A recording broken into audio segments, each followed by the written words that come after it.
Assalamualaikum warahmatullahi wabarakatuh. Kita lanjutkan ya pembahasan kita tentang talbisu iblis ya, yakni tipu daya iblis, dan kita telah membahas panjang ya, sudah beberapa pertemuan sebelumnya, dan kita telah membahas jalan talbis iblis yang paling besar ya, yang memiliki prioritas utama bagi iblis. Pertama, menjatuhkan manusia ke dalam kesyirikan. Dan kesyirikan kita telah bahas, yang pertama goalnya adalah syirik akbar. Gimana manusia jatuh kepada syirik besar. Kalau dia tidak terjatuh dengan syirik akbar, maka yang kedua syirik asgar, syirik kecil. Dan itu yang paling banyak mengenai kaum muslimin, yakni penyakit riya. Dan riya temannya sum'ah ya. Maka riya ini paling banyak mengenai kaum muslimin, mengenai bahkan orang-orang yang telah belajar, orang-orang berilmu bisa terkena riya. Ya, oleh karena itu saya katakan para masyaikh menjelaskan yang paling berat ketika mereka menyampaikan ilmu bukan menyiapkan materi, tapi menata hati mereka. Ya, menata hati mereka. Dan orang yang ikhlas, maka kita lihat guru-guru kita yang ikhlas, apa yang mereka sampaikan demi Allah itu bisa nempel di hati-hati kita. Ya. Hati-hati kita, ya.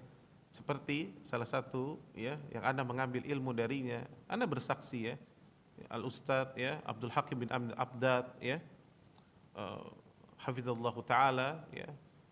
Anda pernah duduk di majelis beliau ya, mempelajari ilmu-ilmu hadis dari beliau. Maka apa yang Anda rasakan sampai hari ini itu melekat luar biasa, bagaimana keikhlasan seorang ya. Dan kita lihat juga bagaimana kitab-kitab para ulama, orang-orang yang ikhlas ya, seperti Al-Imam An-Nawawi ya, kitab ya yang paling tersohor ya, yang paling tersohor dari sisi pendistribusian setelah Kitabullah, setelah Al-Qur'an, kitab apa? Riyadhus Shalihin. Allahu Akbar.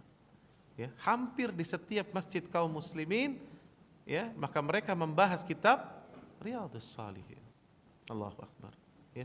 Dan ini lihat ya, lihat bagaimana keikhlasan itu ya akan membuat suatu amal itu keberkahan di atasnya. Maka hendaknya kita ya berhati-hati dengan penyakit riya. Berhati-hati sekali dengan penyakit riya ya, dan senantiasa mengawasi diri kita dari penyakit riya. Ya, bayangkan dahulu seorang salaf ya berjalan dengan anaknya ya, antum bayangkan sedang berjalan lalu tiba-tiba ada seseorang ya, jamaahnya mungkin memberikan dia uang. Memberikan dia uang sebanyak berapa? Yakni 25 dinar.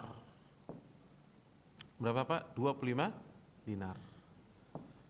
1 dinar berapa hari ini Pak? Kurang lebih ya. 1 dinar itu kan 4/4 gram ya. Emas 24 ya. Maka kita anggap aja lah 4 juta gampangnya ya Pak ya. Berarti kalau 4 juta kali 25 dinar 100 juta. Sahih. Antum kalau duit cepat ngitungnya. 100 juta ya. 100 juta. Maka setelah dia dapat uang, rupanya ada pengemis di ujung sana melihat syekh ini ada yang memberikan dia di dinar. Karena zaman dulu orang kalau ngasih uang itu kan bentuknya pakai apa? Kayak kantong kecil ya Pak ya. Sehingga orang tuh mudah. Nggak kayak zaman sekarang, cukup transfer pakai M-banking ya, sehingga nggak kelihatan. Maka dikasih dinar. Maka apa yang terjadi saudaraku sekalian? Maka pengemis itu melihat, maka setelah dia berjalan mendekatinya, kata anaknya menjelaskan, pengemis itu langsung minta dia meminta uang dari syekh ini ya. Maka syekh ini memberikan uang kepada sang pengemis. Namun yang ana ingin tanyakan kepada antum, kalau kita Pak, antum habis dapat uang 100 juta tanpa letih, tanpa capek, artinya dapat uang bonus nih 100 juta. Lalu ada pengemis minta kepada antum, minta sedekah, antum kasih berapa? Jujur, antum kasih berapa? Habis dapat 100 juta, 100.000, antum 1 juta, Masya Allah, levelnya ada 1 juta. Di tempat lain anak kajian ada yang bilang 10.000. Bahkan ada yang 2.000. Ya Allah. Maka orang alim ini Pak, dia memberikan semuanya. Allah. Dan antum tahu kata anaknya, setelah memberikan semuanya, beliau menangis. Sampai rumahnya menangis. Jalan ke rumahnya menangis. Kenapa nangis Pak? Mungkin antum akan katakan, mungkin nyesel Ustaz. Kebanyakan ngasih 100 juta. Harusnya jangan kasih 100 juta ya, nangis. Ternyata dia menangis sambil bergumam. Kata anaknya, dia berkata, ya wahai jiwaku, ikhlaskan. Dia berusaha berperang dengan jiwanya, mengatakan ikhlaskan. Allahu Akbar. Dia takutnya diterima amalnya.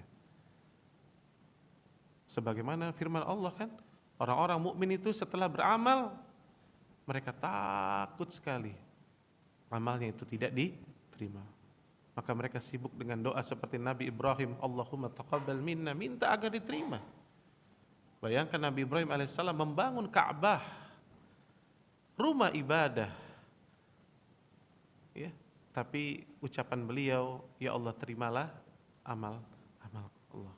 Lihat, beginilah orang-orang yang berjiwa besar, ya, orang-orang yang khawatir dengan riya, maka dia berusaha untuk senantiasa berperang dengan jiwanya. Memang terkadang jiwa kita, karena manusia, kata Imam Ibnu Qudamah, sangat suka untuk dipuji.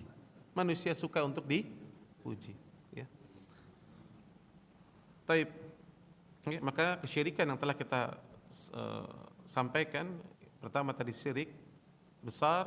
Kalau tidak jatuh pada syirik besar, iblis berusaha untuk menjatuhkan manusia kepada syirik kecil. Ya, maka banyak sekali orang-orang yang terjatuh kepada kesyirikan. Ya. Kemudian target kedua, setelah ternyata kesyirikan tidak kena nih orang, dia terus juga berdoa kepada Allah dengan doa memohon perlindungan dari kesyirikan, baik yang dia ketahui maupun yang tidak dia ketahui. Maka alhamdulillah orang ini, dia dengan taufik dari Allah Jalla wa Ala, dia terhindar dari kesyirikan, baik syirik besar maupun syirik kecil. Maka iblis memberikan skenario berikutnya. Apa itu? Maka menyeret seseorang jatuh kepada perbuatan bid'ah. Lihat, kata Imam Ibnu Jauzi rahimallahu taala, setelah kesyirikan, maka target iblis terbesar agar seseorang jatuh kepada perbuatan bid'ah. Dan perbuatan bid'ah ini, ya, adalah penyakit yang sangat besar, penyakit yang sangat berbahaya. Apa buktinya? Nabi SAW di setiap wejangan beliau, di setiap khutbah beliau tidak pernah meninggalkan peringatan tentang bahaya bid'ah. Ya, sebagaimana ya kita para khatib, para dai mengikuti sunnah beliau setiap kali memulai dari khutbah hajat, maka tidak lupa kita menyampaikan fa inna astaqal haditsin kitabullah wa khairul hadi hadi Muhammad sallallahu alaihi wasallam wa syarrul umuri muhdatsatuha, kata Nabi. Dan seburuk-buruk perkara dalam agama ini, kata Nabi, adalah muhdats, yang diada-adakan, yang tidak pernah datang dari Nabi sallallahu alaihi wasallam. Maka Nabi SAW tidak pernah ajarkan, tidak pernah merekomendasikan, tidak pernah membenarkan. Tapi sebagian manusia menganggap hal itu baik. Ya. Menganggap hal itu baik. Maka akhirnya dia melakukan itu dengan niat baik. Apa yang terjadi? Maka ini ternyata masuk kepada perangkap iblis. Dan muhdats, kata Nabi, adalah bid'ah. Dan Nabi mengatakan wa kullu bid'atin dhalalah. Setiap bid'ah itu sesat, maka tidak ada bid'ah hasanah. Seluruh bid'ah sesat. Yang bilang Nabi. Jadi kalau ada orang mengatakan ada bid'ah hasanah, kita katakan Nabi katakan semua sesat, antum katakan ada yang baik. Nabi atau antum yang benar? Ya. Maka Nabi katakan seluruhnya sesat. Dan kita akan bahas nanti sedikit syubhat, ya. Karena sebagian dai di belakangan hari memberikan syubhat, sehingga kasihan orang-orang awam. Apalagi yang sudah usianya Pak 60, 70, sebentar lagi witir. Apakah kita tidak takut malam pertama di alam barzah ternyata kita diberikan khabar oleh para malaikat amal kita salah semuanya? Takut gak? Ada yang mungkin pernah kuliah ya, sudah ngerjain sesuatu sampai berikan ke dosen hasil tugas, kata dosen apa? Salah kamu, bukan ini. Coret. Gimana rasanya? Sakit, sedih. Salah ternyata. Salah SOP. Maka hendaknya seorang memperhatikan yang demikian ini. Ya. Dan ini memang targetnya iblis. Ente capek terus beramal, nggak ada yang diterima. Nabi yang mengatakan man amila amalan laisa alaihi amruna fahuwa rad. Siapa yang beramal dengan satu amalan dalam perkara ad-din, ya, tidak datang dari kami, tidak kami ajarkan, tidak direkomendasikan, fahuwa rad, pasti tertolak. Nabi yang katakan pasti tertolak. Hadis riwayat Muslim. Ya. Maka cukupkan. Maka lihat dahulu di zaman Imam Malik ada seseorang mau mengambil miqat, Pak. Mau ngambil miqat, mau umroh dari Masjid Nabawi. Di dekat makam Nabi sallallahu alaihi wasallam. Maka Imam Malik mengatakan jangan. Nabi ngambil miqat di mana? Dzulhulaifah. Kata orang itu, saya hanya menambah beberapa mil, sedikit ini. Kata Imam Malik, jangan.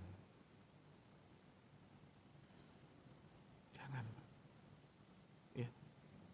Apa yang sudah ada jangan dirubah. Kenapa? Karena kaidah di agama kita Pak sudah jelas.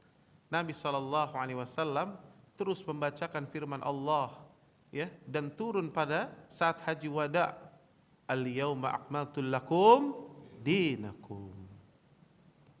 Kita yakin gak Pak agama kita sudah sempurna?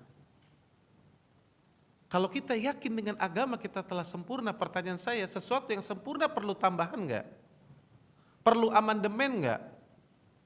Gak perlu.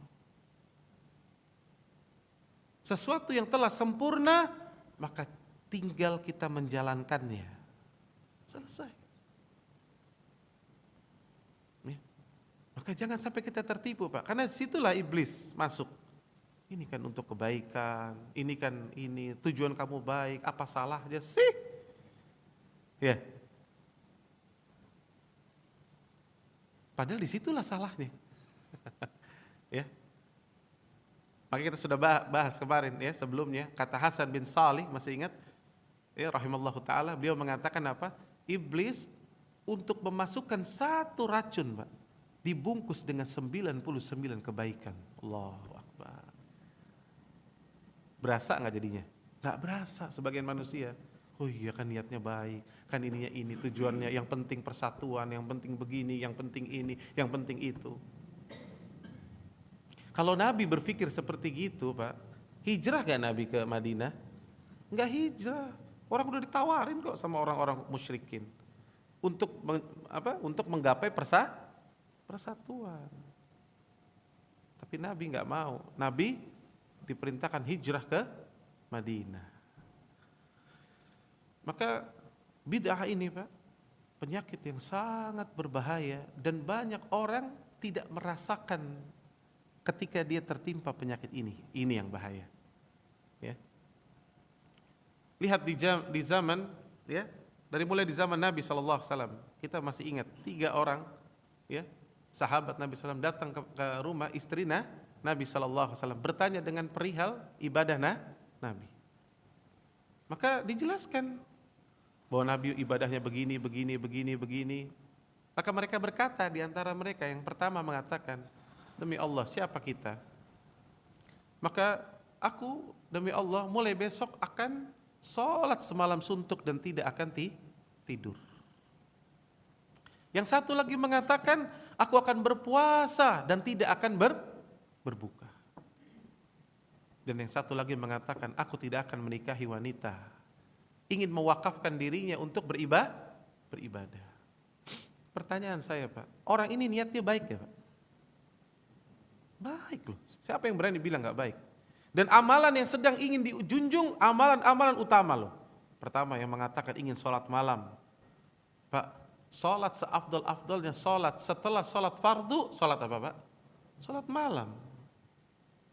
Sholat malam kedudukannya lebih tinggi daripada sholat sunnah rawatib. Ya, bahkan awalnya dahulu sholat malam itu diwajibkan. Sampai datangnya perintah sholat fardu, maka hukumnya menjadi mustahab. Ya. Dan ciri-ciri penghuni surga itu sholat malam, lambungnya jauh dari tempat tidurnya, disifati sama Allah tabaraka taala. Jadi sholat malam ini luar biasa. Cuman orang ini mengatakan tidak akan tidur, mau sholat semalam suntuk. Niatnya baik. Yang kedua mau saum. Artinya Nabi SAW telah mengatakan afdalus siyamus siyamud Daud. Seafdal-afdalnya puasanya Nabi Daud. Gimana Nabi Daud? Sehari puasa, sehari berbuka, sehari puasa, sehari berbuka. Orang ini mengatakan saya nggak mau tiap hari puasa. Jadi seluruh hari dibuat seperti bulan Ramadan. Niatnya baik Pak? Baik. Dan Nabi yang mengatakan satu hari seorang berpuasa dengan mengharapkan wajah Allah Jalla wa'ala, dijauhkan wajahnya sejauh 70 tahun dari api neraka. Sementara neraka itu hawanya bisa dirasakan 40 tahun perjalanan Pak. Saking panasnya. Satu hari. Nah ini orang mau puasa terus. Secara kalkulasi bagus. Yang satu lagi lebih ekstrim, mau seperti rahib. Udah gak usah nikah lah, nikah bikin buang-buang waktu. Capek kata dia. Mendingan wakafkan dirinya untuk beribadah, berjihad dan seterusnya. Niatnya baik, baik.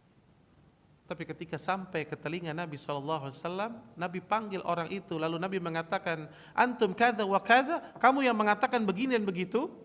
Betul ya Rasulullah. Maka Nabi katakan, camkan, aku ini hamba Allah dan orang yang paling bertakwa di antara kalian. Gak ada yang lebih bertakwa dari aku, kata Nabi. Namun aku tidur dan aku sholat. Aku berpuasa dan aku berbuka. Dan aku menikahi para wanita. Nabi langsung sampaikan situ. Gak benar itu, kayak gitu. Berlebihan. Maka niat yang baik Pak, ini hujjah.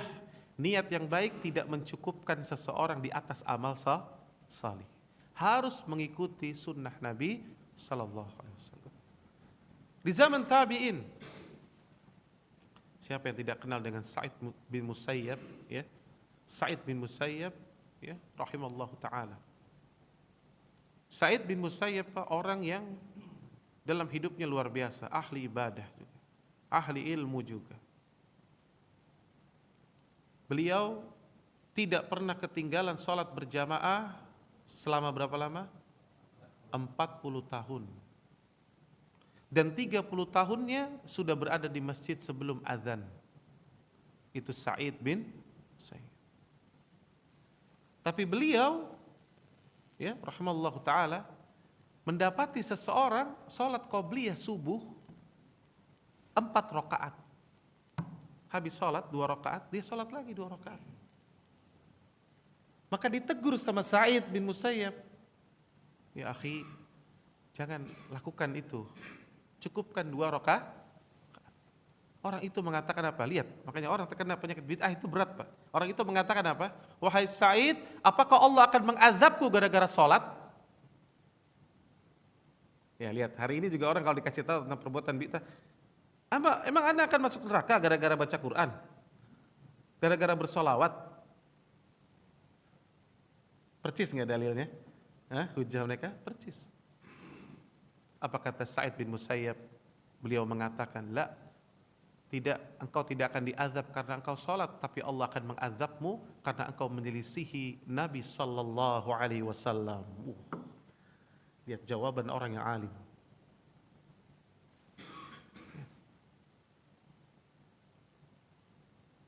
Maka banyak orang, Pak, terjatuh kepada penyakit bid'ah tanpa sadar, ya, karena kejahilan, ya, dan ketika disampaikan terkadang marah, ya, maka biasa, ya. Maka kalau kita kadang-kadang menyampaikan kepada keluarga kita, teman kita, dia marah, wajar, tapi kita tenang, doakan dia dan sampaikan dengan lemah lembut. Mudah-mudahan dia sadar. Karena iblis itu luar biasa, karena meramunya tadi saya katakan, memasukkan satu kebaikan dibungkus dengan 99 racun. Yang dengan 99 kebaikan, satu racunnya. Yang dengan satu racun itu tadi akan menghancurkan seluruh kebaikan itu nanti. Ya.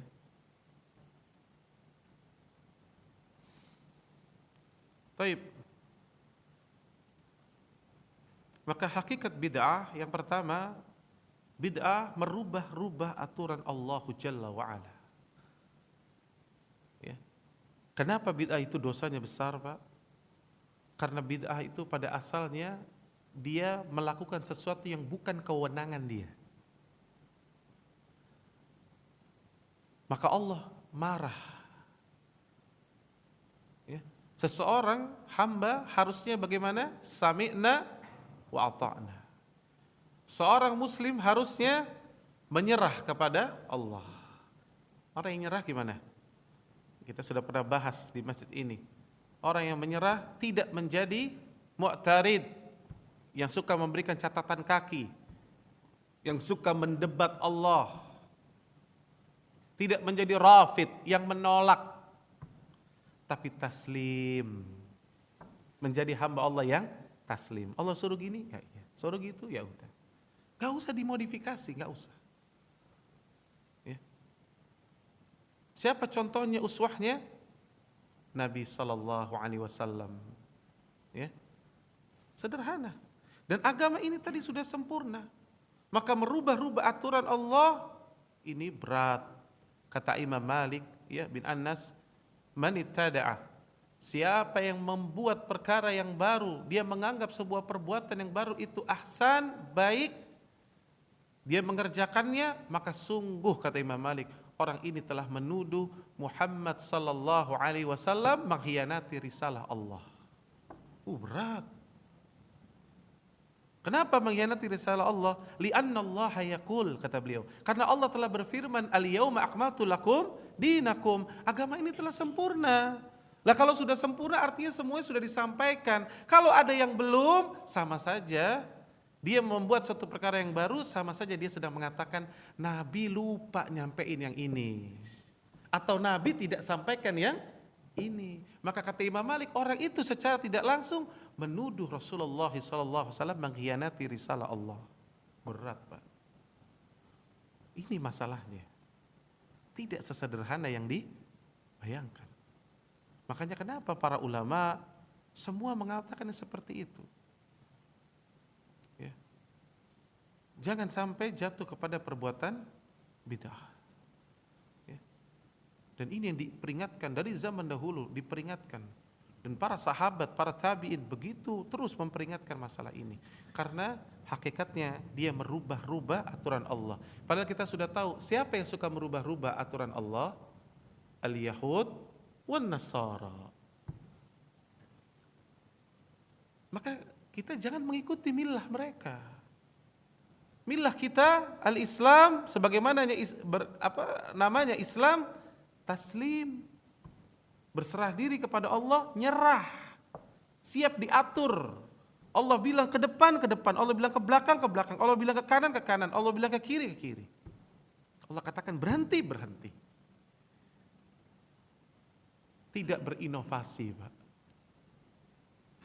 Ya. Tidak berinovasi. sebagian syubhat, ya, sebagian syubhat, ya. Ada beberapa syubhat, ya, disampaikan oleh para dai. Mereka katakan ada bid'ah di zaman Nabi, bahkan ada bid'ah. Wah, ini ajib perkataannya, ya, ajib. Apa itu? Dia katakan perbuatannya Bilal bin Rabah. Ini syubhat nih, Pak. Kata mereka, Nabi SAW bertanya, wahai Bilal, apa yang engkau lakukan? Sungguh aku telah mendengar terompahmu berada di surga. Maka Bilal mengatakan, tidaklah aku senantiasa wudu, ya, lalu aku sholat 2 rakaat. Maka kata orang ini apa? Lihat, Nabi nggak tahu nih amalan Bilal. Lalu Bilal ngasih tahu, ya kan? Maka dengan itu dia masuk surga. Menandakan boleh seorang berinovasi dalam perkara agama. Ini subhatnya, Pak. Padahal kita katakan, bagi orang yang berilmu, bagi orang yang memahami kaidah-kaidah usul fikih, maka apa yang disampaikan orang ini lebih lemah daripada sarang laba-laba. Kenapa lebih lemah dari sarang laba-laba? Yang pertama, ya, yang pertama, Pak, bahwa apa yang dikatakan Bilal dan itu terjadi di zaman adanya Nabi Sallallahu Alaihi Wasallam, ya. Dan kita pahami yang dimaksud dengan sunnah Nabi, yang pertama berupa apa? Kaul, perkataan. Kedua, af'al, perbuatan. Yang ketiga, takrir, pembenaran. Anggaplah betul Nabi tidak tahu, lalu Bilal melakukannya, siapa yang benerin? Yang membenarkan siapa? Rasul. Nah, kalau ente di akhir zaman, yang benerin siapa? Ya, itu sudah terbantah dari satu sisi kaidah. Ya. Ya. Yang kedua, harus digandengkan dengan hadis dari Utsman bin Affan radhiyallahu anhu tentang bagaimana sifat wudunya Nabi sallallahu alaihi wasallam. Dan ternyata kata Utsman, kekasihku telah mengatakan siapa yang berwudu seperti ini wudunya Nabi, thumma kemudian dia sholat 2 rakaat, maka terbukalah pintu-pintu surga. Maka sholat 2 rakaat setelah wudu telah diperintahkan oleh Nabi. Ada dalam hadisnya Utsman. Maka Bilal kemungkinan besar pun mengamalkan hadis dari Utsman. Begini, ya. Maka saya katakan kalau kita memahami, Pak, maka akan tampak, ya, kejahilan orang-orang tersebut yang memberikan syubhat, ya, memberikan syubhat bahwa boleh seseorang berbuat bid'ah. Kemudian lagi yang paling lebih bodoh lagi mengatakan kalau ente mengatakan bid'ah, maka kata dia jangan pakai mikrofon, jangan naik pesawat, hajinya naik onta aja ente. Maka kita katakan, ya akhi, Nabi SAW diutus untuk perkara agama, ad-din, bukan perkara dunia. Adapun seseorang, ya, menyampaikan dengan mikrofon, ada YouTube, maka ini bukan perkara yang dilarang dalam perkara syariat. Kenapa? Karena Anda katakan, ketika Anda bacakan contoh, Anda bacakan hadis, apakah kalau pakai kamera terus jadi berubah hadisnya? Apakah esensinya, substansinya jadi berubah?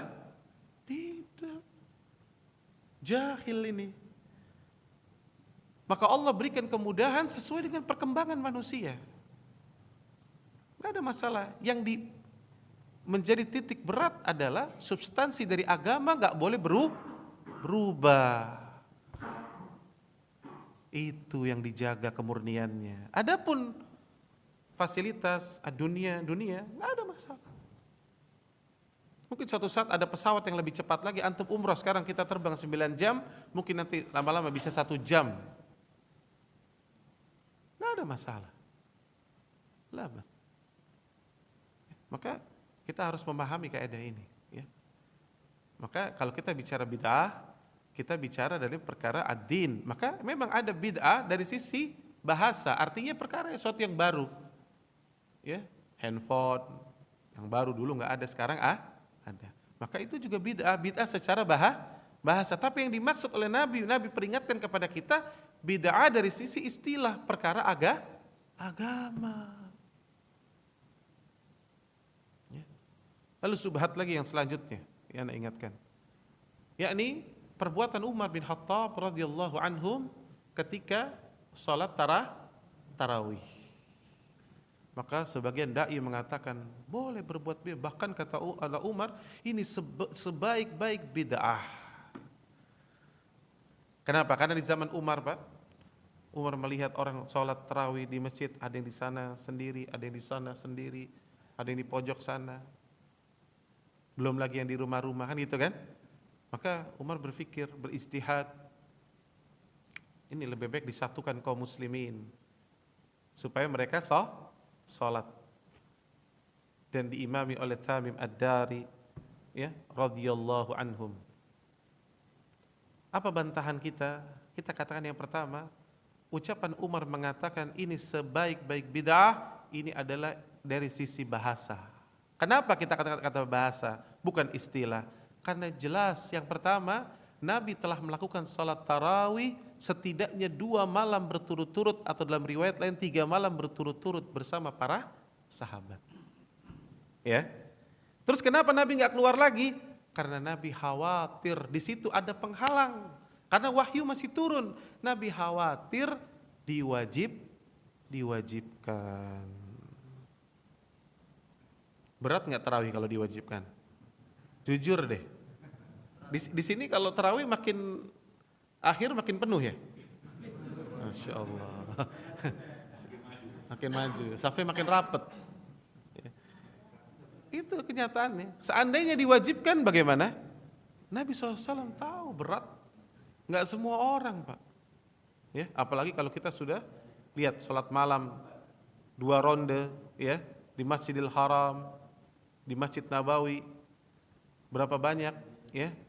Itu padahal cuma baca 2 juz, Pak. Baru 2 juz. Ya. Itu ada yang pas sujud nggak bangun-bangun tuh. Itu udah saya salam baru bangun, Mas, bangun, Mas. Tidur udah. Ya. Nabi khawatir memberatkan. Maka Nabi SAW sengaja tidak keluar lagi agar manusia tidak menganggapnya ini suatu kewajiban. Nah, ketika di zaman Umar penghalang telah hilang, wahyu sudah tidak turun. Maka Umar menghidupkan kembali salat tarawih.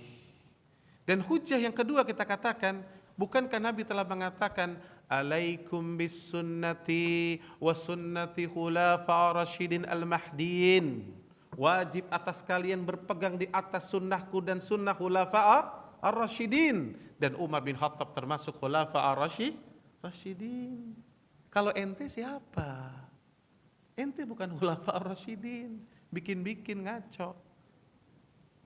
Tapi Umar khulafa ar-rasyidin.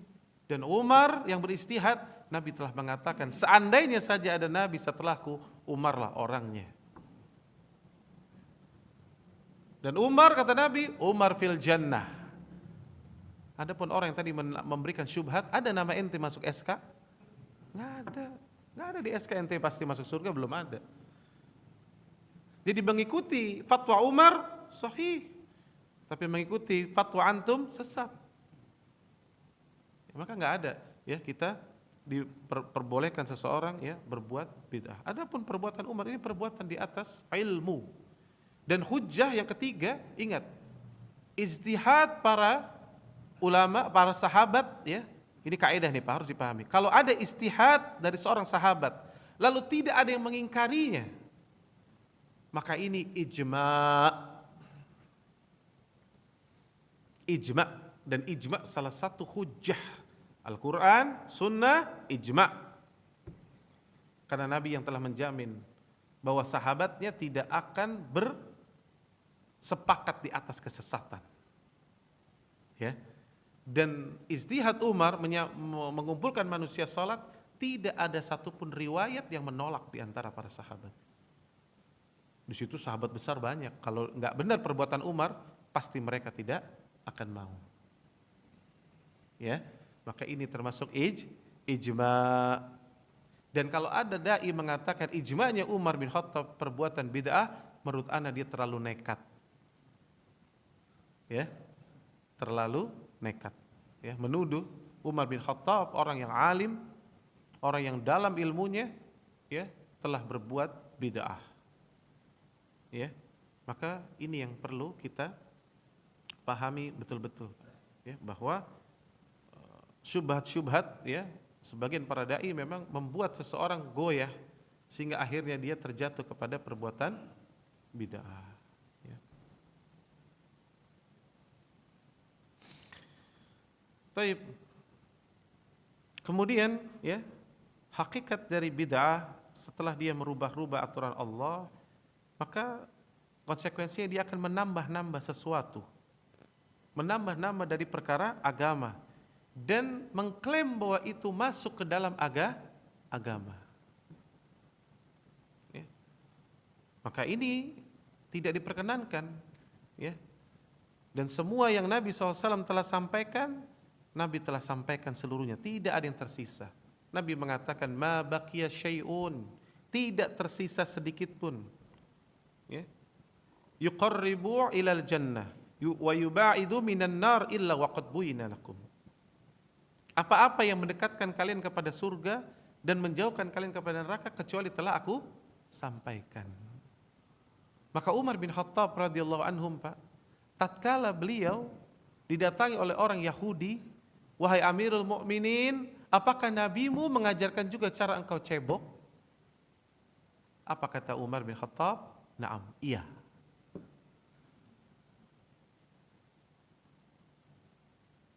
Jadi cebok aja diajarin, Pak, dalam agama kita, Pak. Atau meludah contohnya, ada adabnya? Ada kan? Maka kalau saja meludah kita ada adabnya, Pak. Menggunakan pakaian kita ada adabnya, diajarkan seluruhnya, maka tidak mungkin ada yang tersisa sekecil apapun. Ya, maka seseorang hendaknya dia berpegang teguh dengan sunnah Nabi Sallallahu Alaihi Wasallam. Ya. Al-Muallif, ya, Al-Imam Ibnu Jauzi mengatakan, ya, kata beliau, kenapa bid'ah itu lebih disukai dari maksiat-maksiat besar, Pak? Karena nanti setelah ini ada maksiat besar. Karena bid'ah banyak orang menganggap ini kebaikan, ya, karena menganggap sebuah kebaikan. Nah, ini yang membuat sulit. Dan bid'ah, Pak, membuat seorang terhalang dari taubat. Coba kalau seorang berzina contohnya, Pak, dia disadarkan, lebih mudah nggak dia untuk bertobat? Karena kenapa? Fitrahnya mengatakan bahwa itu dosa, mudah dia untuk. Tapi ketika perbuatan bid'ah, apa yang terjadi? Bergejolak dia, masa sih salah? Apalagi kalau ini sudah dari dulu begini modelnya. Akhirnya apa? Terjebak dia. Oh iya, ini kan yang penting ini, yang penting itu. Akhirnya dia tidak bisa bertobat dari perbuatan bid'ah, ya. Dan iblis suka dengan perbuatan kebid'ahan, menghiasi dengan kebid'ahan, karena seorang anak Adam akan letih dalam beramal, Pak, tapi nggak dapat apa. Nabi tadi mengatakan fahwarat. Ya. Kita aja nih, Pak, Bapak kalau seandainya menjadi seseorang, ya, pimpinan di suatu perusahaan, Bapak misalkan katakan kepada staf Bapak, masuk kerja Senin sampai Jumat, Sabtu Ahad libur. Tiba-tiba staf Bapak masuk hari Sabtu, hari Ahad pun dia masuk.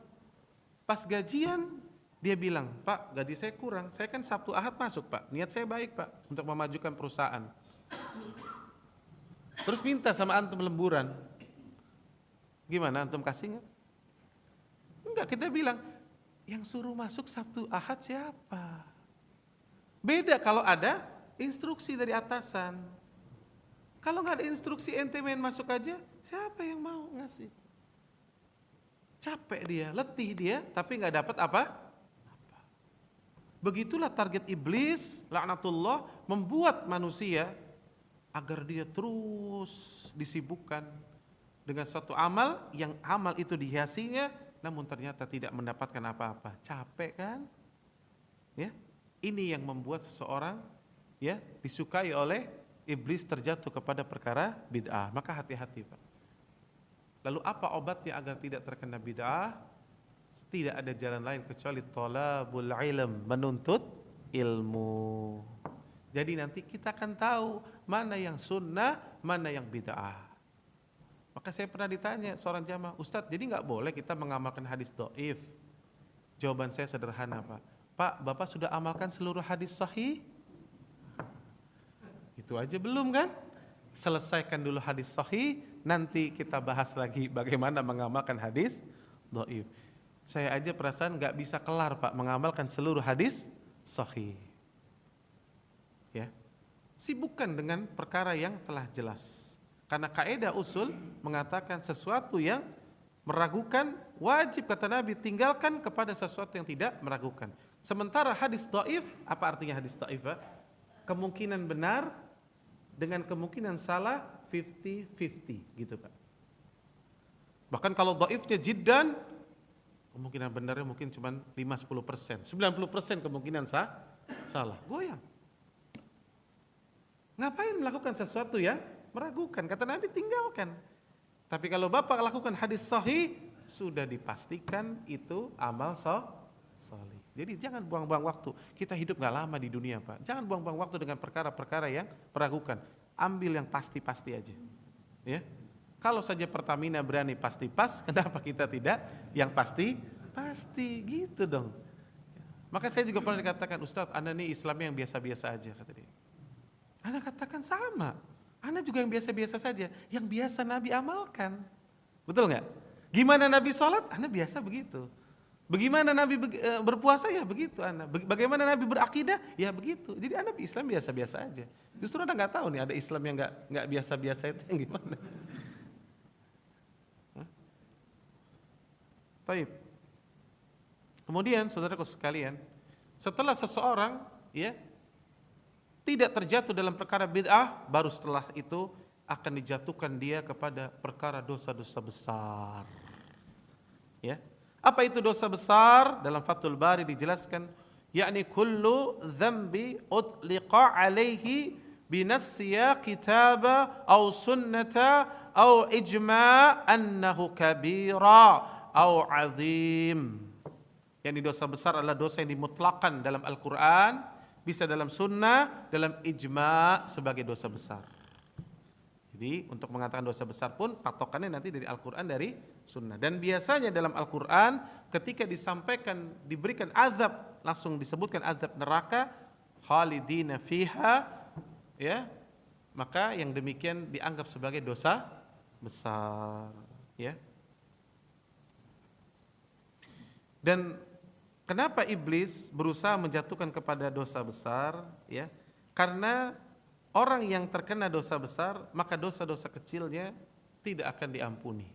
Namun orang yang menghindarkan diri dari dosa-dosa besar, kata Allah Jalla wa'ala, maka Allah akan menghapuskan dosa-dosa kecilnya. Lihat, Pak. Jadi antum kalau menjauhi dosa-dosa besar, ya, syirikan, zina, ya, dan seterusnya dosa-dosa besar, maka dosa-dosa kecil antum ini itu mudah terhapus. Mudah terhapus. Tapi orang yang terkena dosa besar, dosa kecilnya ngikut. Justru memperberat, ya. Makanya kenapa target berikutnya dosa besar, dan dosa besar itu dilingkupi dengan hawa nafsu, dan pintu dosa besar apa, Pak? Hubbud dunya. Ini harus dicatat, ya. Jadi yang paling membuat seorang jatuh kepada dosa besar, hubbud dunya. Ya. Karena terlalu asik dengan kehijauan dunia. Makanya lihat Nabi SAW dahulu, Pak, ketika setiap diberikan kehijauan dunia, tampak kehijauan dunia di hadapannya, beliau langsung mengatakan labbaik, labbaik, ya Allah aku penuhi panggilanmu. Allahu Akbar. Labbaik asyiyal akhirah. Sungguh kehidupan akhirat itu lebih baik. Nabi gumamkan yang seperti itu agar diingatkan jiwanya bahwa kehidupan akhirat itu lebih baik. Wal akhiratu khairu wa abqa. Akhirat itu lebih baik dan lebih kekal, Pak. Ya, jangan tertipu dengan dunia. Saya sering katakan, Bapak coba bayangkan Pak, kalau Bapak sekarang saya suruh pilih Pak, 10 juta fana, kekal, atau 1 miliar fana Pak. Maksudnya gini, 10 juta, Bapak ambil dari rumah 10 juta, belikan pulang lagi, ada lagi tuh 10 juta. Ambil lagi 10 juta, belikan apa? Ada lagi tuh 10 juta. Atau 1 M tapi fana. Ambil 1 M, beli mobil 300 juta, tinggal 700. Beli lagi tanah 200 juta, tinggal 500. Terus habis. Pilih mana Pak? 10 juta kan? Kekal kan? Nah, walaupun cuma 10 juta, tapi kekal nih. Daripada yang gede tapi habis. Tapi yang ingin saya katakan Pak, tadi kaidah Allah mengatakan wal akhiratu khairu wa abqa. Lantas bagaimana Pak? Kalau saya balik 1 miliar kekal dan 10 juta fana. Tentu kita akan pilih 1 M, ya. Dan saya bersumpah ya, demi zat yang jiwa saya berada di tangannya, bahwa akhirat lebih baik daripada 1 miliar kekal, dan dunia lebih buruk daripada 10 juta yang fana. Karena Nabi yang mengangkat anak bangkai kambing, telinganya yang cacat, kata Nabi, "Hada, ini dunia." Ya. Ini dunia yang kalian perebutkan ini. Bangkai anak kambing yang Nabi tawarkan kepada para sahabat membelinya hanya dengan 1 dirham. Mereka nggak ada yang mau beli. Dan antum cek dalam Al-Quran, tidak satupun ayat Allah mengagungkan dunia, Allah memuji dunia, dan tidak ada satupun hadis Nabi memuji dunia. Maka orang yang hubud dunia, maka dia akan jatuh kepada dosa-dosa besar. Ya, maka berusahalah kita terus belajar dan memahami hakikat dari dunia agar kita tidak tertipu. Karena memang dunia ini hijau. Ya, sifat dunia bagaimana? Antum tinggal cek surah Al-Hadid ayat 20, nanti pulang baca lagi Ali Imran ayat 14, ya. Bahwa isinya syahwat, ya, suka sesuatu mengumpul-ngumpul, memamer-mamer, ya. Ini dunia, ya. Dan dunia membuat seseorang lupa bahwa dia akan pulang ke akhirat, ya. Taib. Maka dosa-dosa besar, ya, itu menjadi target berikutnya, ya. Dan saya katakan yang ngaji, ya, jangan pernah mengatakan tenang. Karena saya dengar sendiri ada seorang ikhwan kadang-kadang terlalu pede, dia katakan tenang Ustaz, ana sih insyaallah ya Ustaz, ya, anu udah ngaji. Kalau kayak zina anak kayaknya nggak mungkin lah insyaallah. Anak katakan ya akhi, istighfar. Istighfar. Siapa yang berani menjamin dirinya tidak berzina? Hah? Antum tahu sahabat Nabi Ma'iz, duduknya di majelis siapa? Rasulullah SAW. Ente di majelis siapa? Jangan sok-sokan Anda bilang. Allah mudah menimpakan seseorang terhadap fitnah zina. Jangan katakan. Ya, maka berlindung kepada Allah dan minta pertolongan, taufik dan hidayahnya agar ditutup pintu itu. Jangan. Ya, karena ada sebagian orang merasa dirinya sudah pede, anak sudah tiap hari baca Quran 2 juz Ustaz, belum lagi murajaah hadis, ikut kajian sana sini Ustaz, anak teman dekatnya Ustaz fulan dan fulana, nggak mungkin lah insyaallah kalau masalah zina aja insyaallah enggak lah.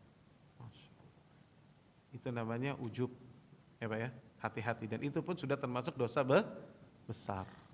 Ya. Kibar. Hati-hati juga kena penyakit kibar. Nih, para penuntut ilmu kadang-kadang kena kibar, dosa besar. Al-kibar, kesombongan. Apa itu sombong? Batarul haq wa ghamtun nas.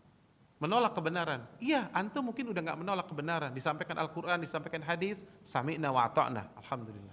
Tapi bisa kena di kategori yang kedua. Wa ghamtun nas. Merendahkan manusia. Ya, kalau dia kan ngajinya baru sampai situ. Ya, dia ilmunya baru situlah. Aneh sih bukan gini nih ya, cuma kasih tahu aja. Bahkan kadang-kadang menggibahi ustadznya. Wah, kalau ustadz fulan itu ilmunya cuma sini. Kalau antum mau di sini. Luar biasa. Ya. Waqamtun nas, merendahkan manusia. Padahal dahulu, ya, kata Hasan Al-Basri contohnya, orang yang tawadhu gimana sifat mereka? Keluar mereka dari rumah-rumah mereka, Pak. Ketika melihat muslim yang lain, maka dia mengatakan, demi Allah, saudaraku itu lebih baik dariku. Kenapa Pak? bisa jadi dia lebih banyak bertobat, lebih banyak menangisnya daripada kita, lebih banyak sodakohnya daripada kita, lebih baik sama istrinya, lebih baik sama anak-anaknya, lebih baik sama tetangganya. Sementara kita mungkin ditampak di hadapan orang baik, ternyata bagi istri kita, ternyata kita orang yang buruk. Dan Nabi telah mengatakan khairukum wa khairukum li ahli, dan sebaik-baik di antara kalian yang paling baik terhadap istri-istrinya. Ternyata mungkin dia kelihatannya sholatnya tidak sebanyak kita, sholat sunnahnya, tapi ternyata sama istrinya lebih baik, kita kalah. Maka nggak boleh kita mengatakan bahwa kita, dan ini ingat, penyakit kiber ini banyak menimpa kaum muslimin dan menimpa orang-orang yang sudah belajar, sudah berilmu, merasa dirinya lebih tinggi dari orang lain. Nggak boleh, ya nggak boleh. Ya, lihat Abu Hurairah radhiyallahu anhum, kalau bertemu anak kecil dia berikan salam, ya, dan dia katakan doakan pamanmu ini, sesungguhnya pamanmu ini banyak dosa. Lihat itu Abu Hurairah radhiyallahu anhum. Tidak mengatakan ana yang paling banyak meriwayatkan hadis Nabi. Ya ente anak kecil baru. Enggak. Justru dia mengatakan doakan pamanmu ini banyak dosa. Allahu Akbar. Kalau kita kadang-kadang sama anak kecil, ente anak kemarin sore entar banyak belajar lu. Ya. Abu Hurairah tidak demikian. Kemudian Pak, setelah dosa-dosa besar nggak kena juga, maka target berikutnya orang ini terkena dosa-dosa kecil. Dosa-dosa kecil, ya, yakni dosa-dosa yang tidak langsung diberikan azab, artinya ancaman neraka, tapi ini dosa. Ya. Dosa. Ya. Kata sahabat mulia Abdullah bin Mas'ud radhiyallahu anhum, kata beliau apa? Alam, ketahui, hati-hati kalian. Hati-hati kalian terhadap dosa-dosa kecil, kata Abdullah bin Mas'ud. Kenapa?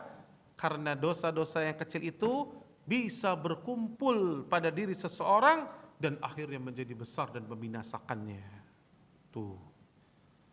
Karena perkaranya Pak, ketika berbuat dosa jangan lihat kecil dan besarnya saja, tapi engkau sedang berbuat dosa kepada zat yang akbar, yang besar. Ya. Perhatikan itu. Dan dahulu para sahabat ketika mereka berbuat dosa kecil saja, mereka seolah-olah merasa ada gunung yang akan menimpa mereka. Saking takutnya terhadap dosa, ya. Baik.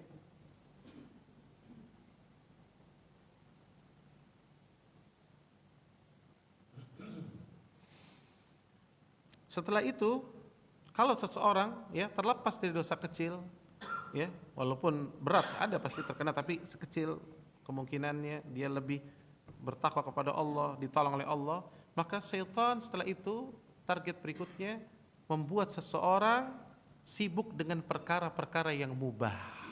Nah, ente nggak mau bikin dosa nih, udah nih, masya Allah kata setan. Nah, kita kasih dia yang asik-asik nih, perkara yang mubah. Apa contohnya perkara yang mubah? Olahraga misalkan Pak. Apa maksudnya olahraga nggak boleh? Bukan masalah nggak boleh Pak, tapi syaitan dan iblis membuat antum menyibukkan diri antum sebagian besar lebih kepada itu daripada bertakwa kepada Allah. Contoh Pak, ada orang Pak main bola satu hari bisa ngabisin waktu 8 jam, 10 jam. Bahkan saya punya tetangga Pak, naik sepeda, antum tahu naik sepeda kan? Dia punya road bike. Jadi naik sepeda itu Pak sampai Bandung, setidaknya sampai Bogor lah, setidaknya setiap hari. Kalau hari-hari libur nih ke Bogor minimal, ke Bandung, Cirebon, road bike Pak. Ya. Tapi Pak ketika ditanya perkara agama, Allahu Akbar, ketika disuruh baca Al-Quran lebih banyak salahnya daripada benarnya. Maka iblis membuat seseorang sibuk dengan perkara-perkara mubah. Udah asik ente main bola kan sehat, ente bersepeda kan sehat. Sepeda bisa jauh-jauh, silaturahim gak bisa, kan aneh. Padahal rumah pamannya deket Pak. Nih pulang kajian antum yang deket rumah keluarga ada, beli nasi uduk Pak, saya kasih tahu. 2 biji, 2 bungkus, paling 20.000 kan. Bawa ke rumah paman kita, bibi kita, berikan salam, berikan makanan. Demi Allah, itu antum diberikan salam oleh para malaikat banyak dan antum mendapatkan banyak keberkahan. Mudah? Mudah. Tapi dibuat, aduh cuma gitu doang ngapain ya. Tapi giliran bersepeda, kuliner, cepet nggak? Anda bilang nih, nanti ada syekh datang nih, ya di mana? Di Cilengsi, bagusnya ada ngumpul-ngumpul nih, atau di Istiqlal. Yuk, ntar jam 10, siapa yang mau ikut? Ntar lu Ustaz, ada kebutuhan yang ini. Yang satu mau ke sini, yang satu mau ke sana. Betul nggak? Tapi kalau Anda ganti pengumumannya, kulinernya ada soto Banjar enak di Bogor. Masya Allah, di pagi-pagi Masya Allah, ketupatnya baru matang. Ya, enak. Siapa yang ikut? Anda ikut Ustaz, Anda ikut. Mobil udah siap. Siap tuh, cepet itu kalau masalah gitu tuh. Ya, Allah musta'an. Ya. Maka disibukkan dengan perkara mubah, kulineran, jalan-jalan.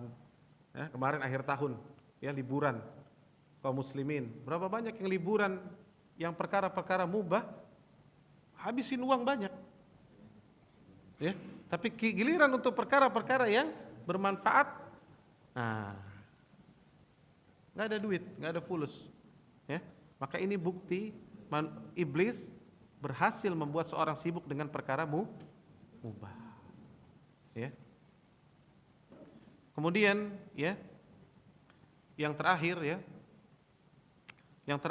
iblis membuat seseorang disibukkan dengan amalan. Ini orang ini tetap bagus nih Pak, artinya bagus sekali, dia tidak disibukkan dengan perkara mubah, maka iblis akan jadikan dia sibuk kepada perkara amal yang tidak lebih utama. Apa itu? Disibukkan dengan amalan sunnah sehingga dia akhirnya melupakan perkara yang wajib.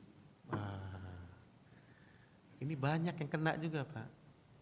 Ya, ada sebagian ummahat ibu-ibu, Masya Allah, kajian ustadz di mana-mana datang dia. Ustadz sana datang, ustadz sini datang, kajian ini, kajian itu, wah luar biasa. Tapi suaminya pulang cari makanan ternyata nggak ada. Alasannya apa? Majelis taklim. Ini banyak Pak. Terkena kata iblis, lanjutkan bersama kita bisa. Kira-kira gitu. Lanjutkan terus. Ini kan demi untuk ibu kenal pada agama. Padahal agama belajar justru untuk diamalkan. Dan istri saya katakan contohnya para wanita, cukup kata Nabi mengamalkan 4 perkara, suruh pilih pintu surga yang mana dia mau masuk. Coba.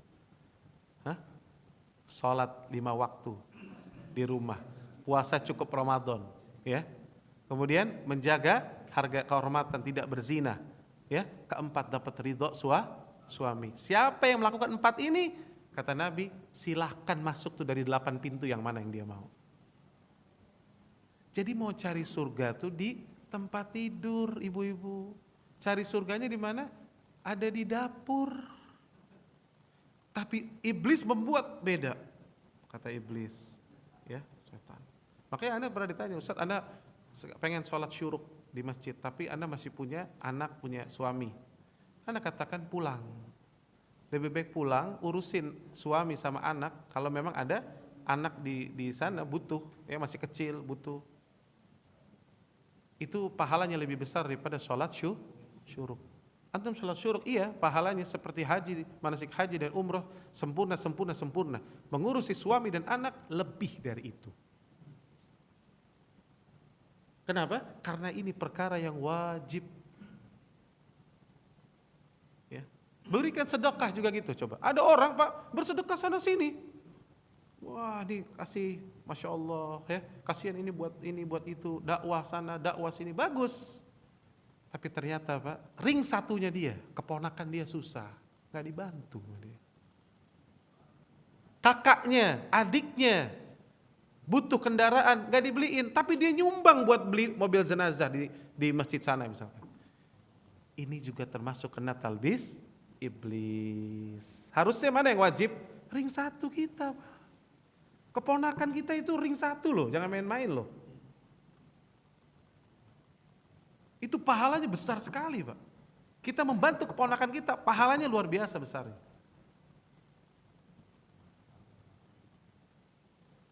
Makanya tadi iblis katakan, oh enggak kalau di sana kan ini untuk ini. Wah, berkilah semua iblis. Ini buat akhirnya antum katakan apa? Iya juga ya. Ya, ada masjid juga tadi. Kita punya masjid di sini. Utamakan ini kemakmuran masjid di sini. Ah, saya mau bangun masjid di kampung aja Ustaz. Nah, di kampung ente juga sholat sunnah setahun sekali pas pulang Lebaran. Maka lebih utama yang ada dekat kita. Tetangga kita Pak, hati-hati loh. Nyumbang yayasan yatim piatu karena kesana kemari, ternyata ada tetangga kita yang lapar. Kata Nabi, tidak beriman seseorang yang tetangganya kelaparan sementara dia perutnya kenyang. Hati-hati Pak. Ada seorang sibuk dengan amalan sunnah tadi, ya. Makanya lihat Pak, seorang seafdal-afdalnya tabi'in siapa Pak? Uwais al-Qarni. Bapak tahu kenapa dia bisa mendapatkan itu Pak?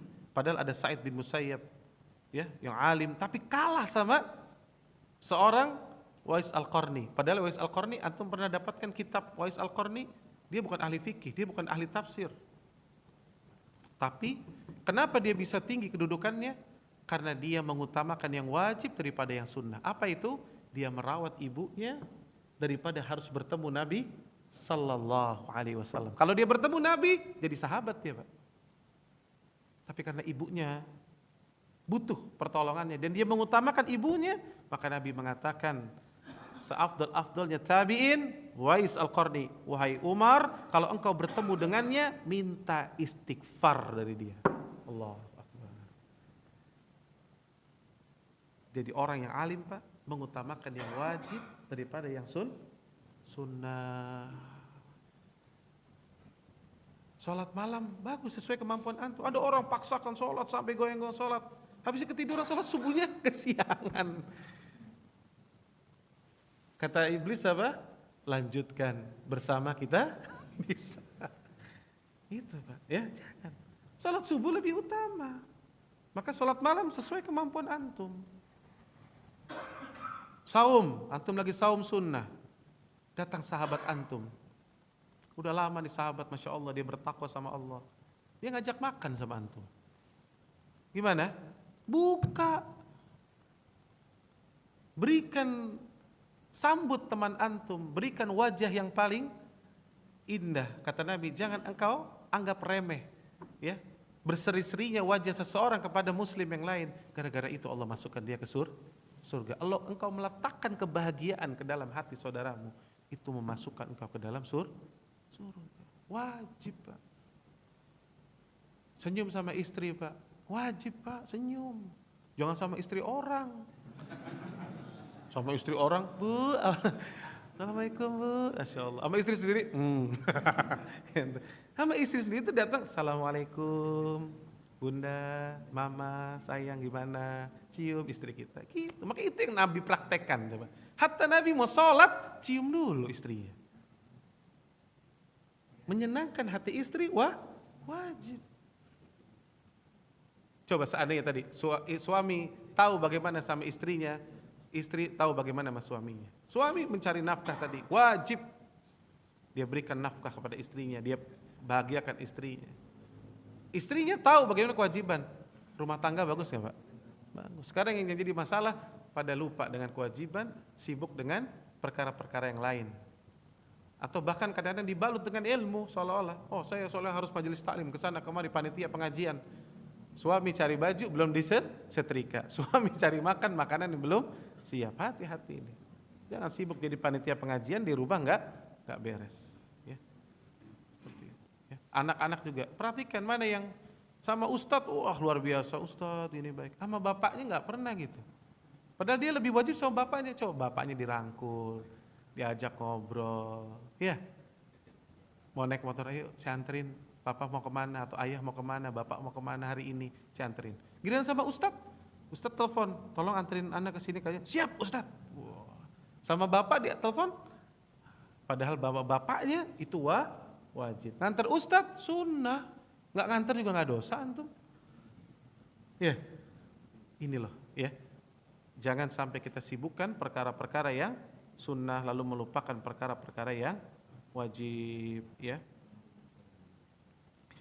Lalu apa ya? Ini nasihat terakhir dari Al-Imam Al-Amashi ya, beliau menceritakan ya bagaimana ya syaitan ya senantiasa berusaha untuk memberikan talbisnya kepada kita.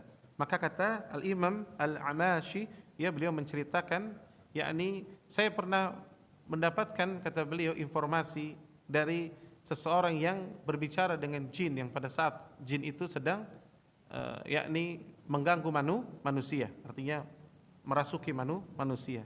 Maka jin ini mengatakan tidak ada manusia yang paling berat untuk kami goda, kata dia. Paling berat kami goda melebihi dari orang yang mengikuti sunnah Nabi sallallahu alaihi wasallam. Sementara orang yang mengikuti hawa nafsunya, maka kami bisa permainkan sesukanya. Kami bolak-balikan, kami tinggal lemparkan berbagai subhat, maka mudah sekali menjatuhkan mereka.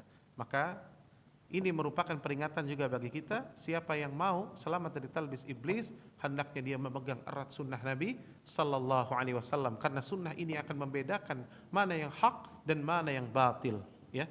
Mana yang hak dan mana yang batil, dan dia akan memahami Al-Qur'an dengan sebenar-benarnya dan memahami mana yang wajib, mana yang sunnah, dan mudah-mudahan dia termasuk orang-orang yakni yang mendapatkan petunjuk dari Allah tabaraka wa taala. Baik, ana rasa cukup ya. Waktu kita sudah siang ya, mudah-mudahan Allah tabaraka taala memberkahi ya pertemuan kita dan Allah menambahkan ilmu untuk kita. Baik, ada pertanyaan mungkin satu saja. Ya, satu. Oh iya, ini dulu Bapak-bapak. Fadhol. Waalaikumsalam. Oh iya, ibu-ibu dulu, ladies.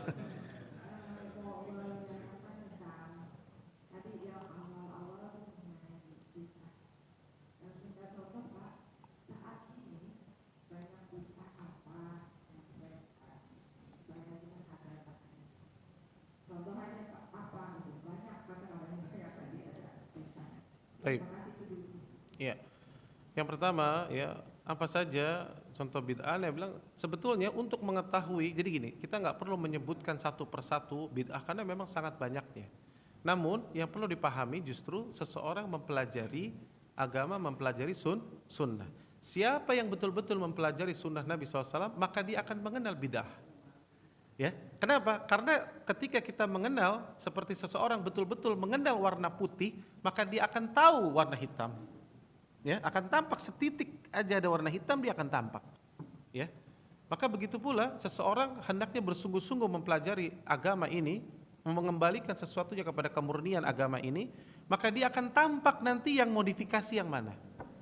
Ya, karena patokannya jelas, Nabi yang mengatakan, aku wasiatkan kepada kalian dua perkara yang dengan dua hal itu kalian tidak akan pernah tersesat selama-lamanya. Apa itu?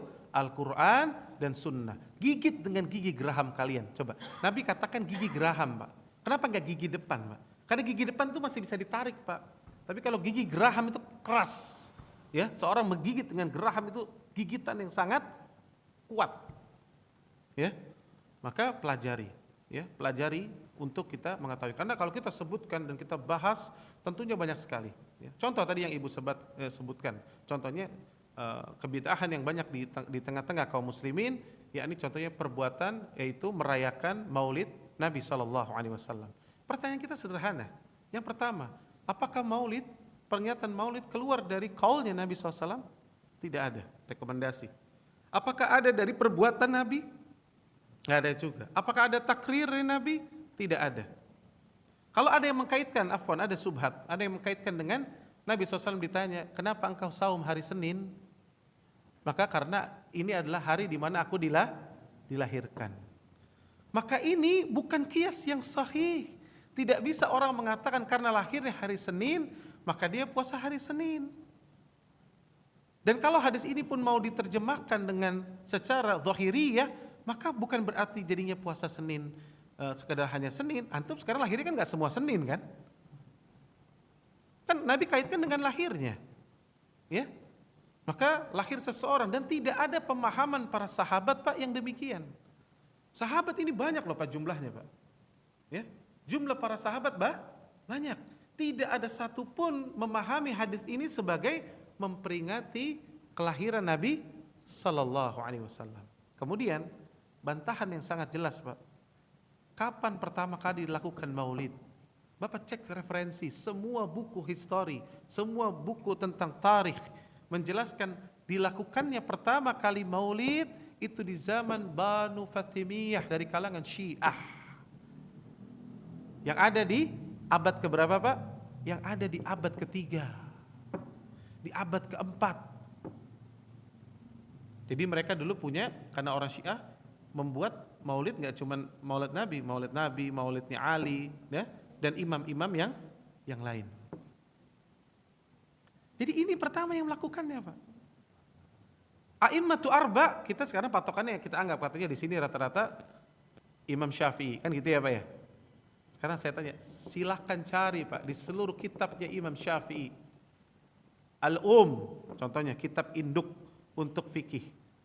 Antum bisa ketemu situ syariat bagaimana maulid? Nggak akan ketemu. Sampai bulu-bulu rontok, tumbuh lagi, nggak ketemu Pak, saya jamin. Karena Imam Syafi'i nggak pernah melakukan itu. Jadi tidak dilakukan di zaman Abu Hanifah, tidak pula Imam Malik, tidak pula Imam Syafi'i, tidak pula Imam Ahmad. A'immatu arba loh Pak, imam besar loh Pak. Ilmu kita nggak ada apa-apanya Pak, sekukunya aja nggak ada Pak. Mereka nggak lakukan. Para sahabat tidak lakukan, tabi'in tidak lakukan, tabi'ut tabi'in tidak lakukan. Ternyata yang melakukan siapa? Syiah, kalangan dari Banu Fatimiyah. Nah terus kita jadi ikut siapa nih? Imam Ahlus Sunnah apa orang Syiah?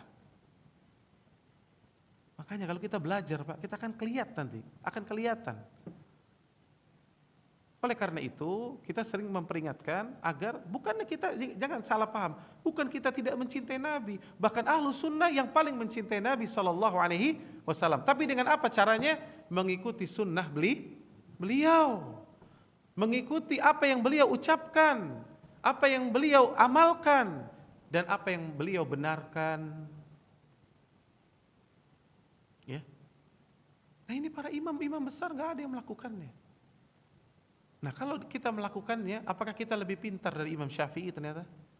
Apa kita lebih bertakwa daripada Imam Ahmad? Amirul Mu'minin fil hadis. Bapak tahu di kepalanya Imam Ahmad itu Pak, ada lebih dari 1 juta sanad hadis.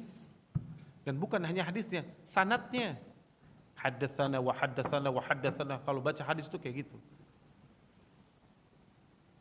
Ya.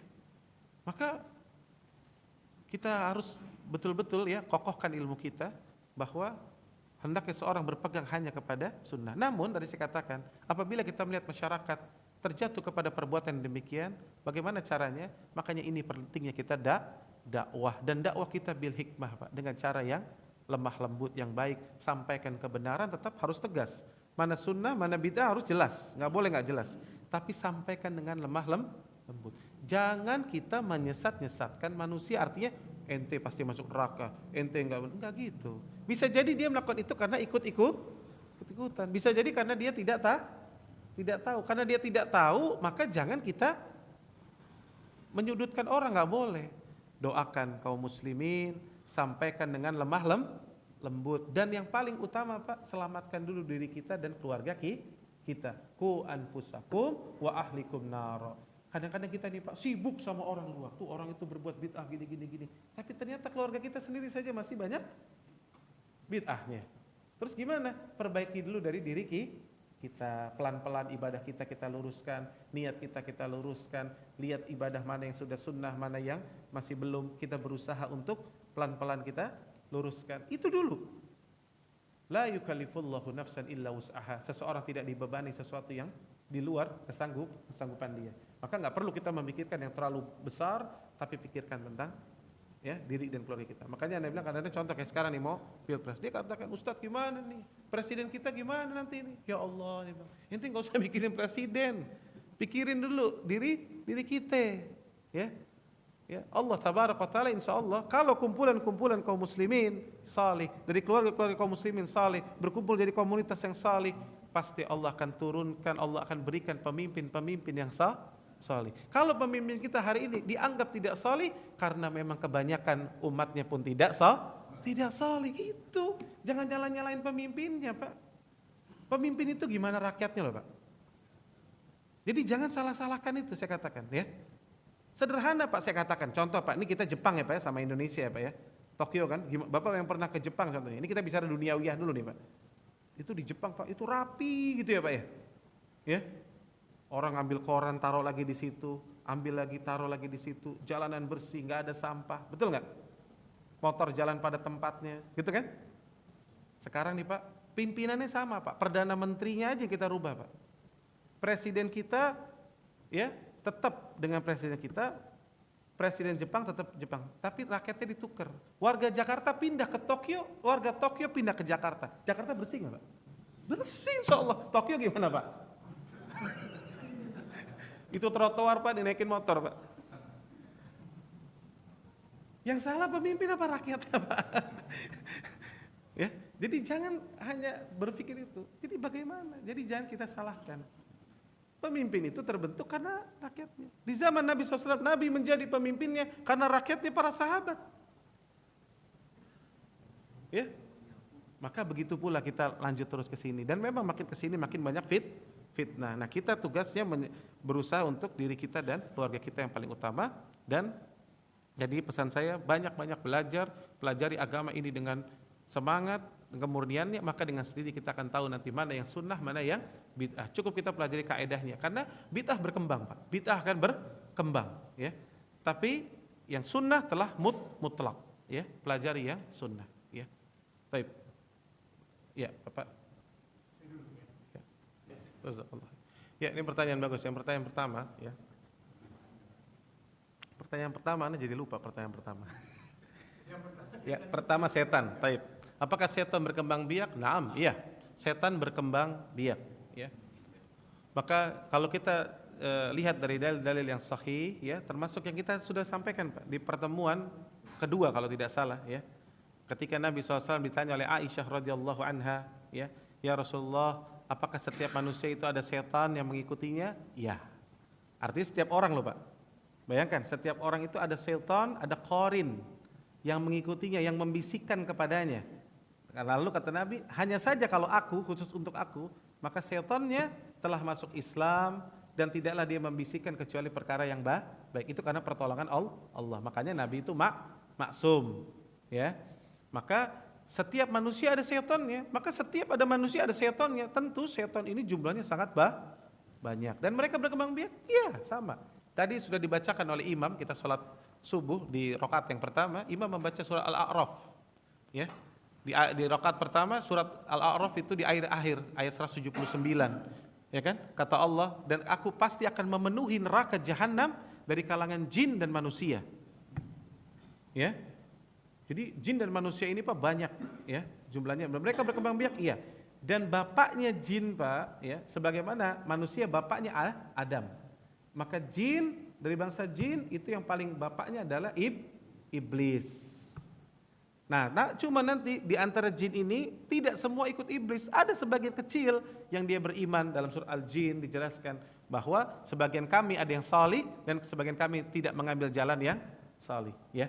Menandakan jin ada yang muslim, ada jin muslim ada, ya. Tapi kita tidak diperkenankan untuk kenal-kenalan sama jin. Gak usah, karena kebanyakan jinnya lebih banyak yang sesat. Kalau dia cuma ngaku gimana? Nanti nggak tahu mana yang benar mana yang enggak.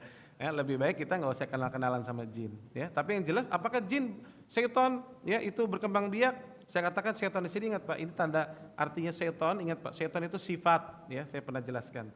Siapa saja yang mendurhakai Allah dan Rasulnya, namanya setan. Bisa dari kalangan jin wal ins, bisa dari jin dan manusia. Namun karena kebanyakan dari jin, maka ketika kita bicara syaitan, maka kita menuju kepada bangsa jin yang lebih banyak secara keumuman. Tapi manusia yang juga durhaka Pak, maka juga dikatakan syaitan, sama, ya. Iya. Baik. Itu yang pertama. Jadi berkembang biak ya Pak ya. Berkembang biak. Setan kan tidak pernah mati kan? Setan tidak pernah mati Pak. Yang tidak mati cuma iblis. Iblis dalam Al-Qur'an, dalam Al-A'raf, dia ditangguhkan oleh Allah sampai hari kiamat. Adapun keturunannya mati seperti kita, walaupun dalam riwayat-riwayat jin umurnya lebih panjang Pak. Makanya kalau ada orang pernah berikatan nasab, ada namanya jin nasab tuh gini Pak. Ada seseorang, ya, dia membuat ikatan perjanjian nih, berbuat kesyirikan sama satu jin, ya. Misalkan biar kebal lah, biar apa ya, gitu ya. Lalu dia wafat nih Pak. Maka terkadang jinnya ini kan belum mati nih Pak. Maka jinnya ini kadang-kadang nurun ke nasabnya. Dia cari dari anaknya mana yang paling cocok sama dia. Nah ini makanya berbahayanya. Ada jin nasab yang suka mengganggu akhirnya. Makanya kadang-kadang perlu diruqyah dan lain-lain. Nah ini karena dulunya kakek-kakeknya mungkin berkolaborasi sama jin. Ya, nah jin ini umurnya lebih panjang Pak. Ya, tapi kalau iblis ditangguhkan sebagaimana yang Allah telah katakan. Ditangguhkan sampai hari kiamat. Adapun jin dia punya umur juga, dia mati juga, dicabut juga sama malakul maut nyawanya. Sama, ya. Namun dia memiliki dimensi yang berbeda sehingga kita tidak melihat jin kata Allah, tapi jin melihat dari sisi yang kamu tidak melihatnya, ya. Dia bisa melihat kita tapi kita tidak melihat mereka. Pertanyaan yang kedua tadi apa? Depannya aja. Oh iya, membedakan, taib, udah. Ya, untuk membedakan dosa dengan tidak, ya, insya Allah nanti kapan kita bahas di sini tentang fikih dosa, ya, memahami tentang dosa itu apa aja kaedah-kaedahnya, dan untuk mendeteksi ini suatu dosa atau tidak, ya, insya Allah nanti ada pembahasan sendiri. Tapi yang secara umum Pak, mengetahui mana dosa mana tidak ada jalan lain kecuali Bapak nuntut ilmu. Karena ketika Bapak menuntut ilmu, Bapak mempelajari Al-Quran, mempelajari Sunnah Nabi SAW, maka akan tampak jelas seterang-terangnya. Karena kata Nabi SAW, al-halalul bayyin wa haramul bayyin. Yang halal itu jelas dan yang haram pun jelas. Maka kita harus mempelajari dari kitabullah dan sunnah. Jadi mengatakan dosa dengan tidak, maka patokannya balik lagi kepada Al-Quran dan hadis. Kemudian pertanyaan yang ketiga terkait, nah iya, Rasulullah SAW apakah pernah melakukan kekeliruan? Pernah.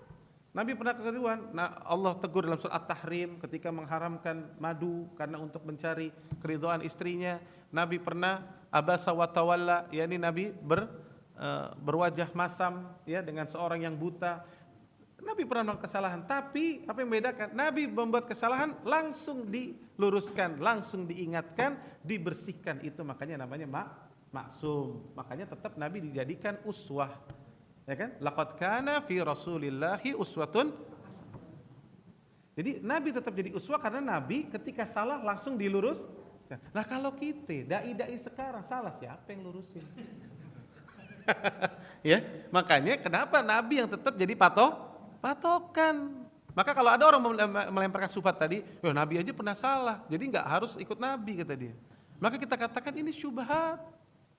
Nabi disuruh ikut siapa? Allah. Maka bahkan barometer seseorang mencintai Allah itu ikut Nabi dalam surat At-Taubah, ya kalau nggak salah. Ya, ayat 30, ya 31 ya. Qul in kuntum tuhibbunallah fattabi'u. Ya, fattabi'uni. Apabila engkau betul-betul mencintai aku kata Allah, ikuti Muhammad. Ikuti Muhammad. Dalam surat An-Nisa kata Allah tabaraka taala, "May yuti'i rasul faqad ata Allah." Siapa yang taat kepada Rasul, ikut Rasul, dia telah taat kepada Allah. Maka mafhum mukhalafah, orang yang tidak taat kepada Rasul, maka dia bermaksiat kepada Allah. Maka Nabi SAW tetap kita ikuti walaupun ada kesalahan, iya, tapi Allah langsung luruskan, ya. Taib, ya, sudah siap. Ya. Ya, terakhir aja nih. Ada ayat yang mengatakan bahwa Rasul pernah ditegur karena mengharapkan yang tempat tidak pernah harapkan. Apakah itu teguran atau apa? Mana? Teguran dalam surat At-Tahrim Allah menegur Nabi SAW dan itu betul-betul teguran, ya, dan Nabi SAW langsung berhenti, dan itulah bukti Nabi itu amanah kan. Kalau kita mungkin Pak ditegur kita ngumpetin, ya, dikasih lihat ayat yang ini deh, ketahuan kita jadi salah. Tapi Nabi SAW tetap menyampaikan ayat itu menandakan bahwa Nabi SAW amanah dalam risalah Allah. Taib, anda rasa cukup karena anda juga ada kesibukan lagi. Subhanakallahumma bihamdika asyhadu an la ilaha illa anta astaghfiruka wa atubu ilaik. Assalamualaikum warahmatullahi wabarakatuh.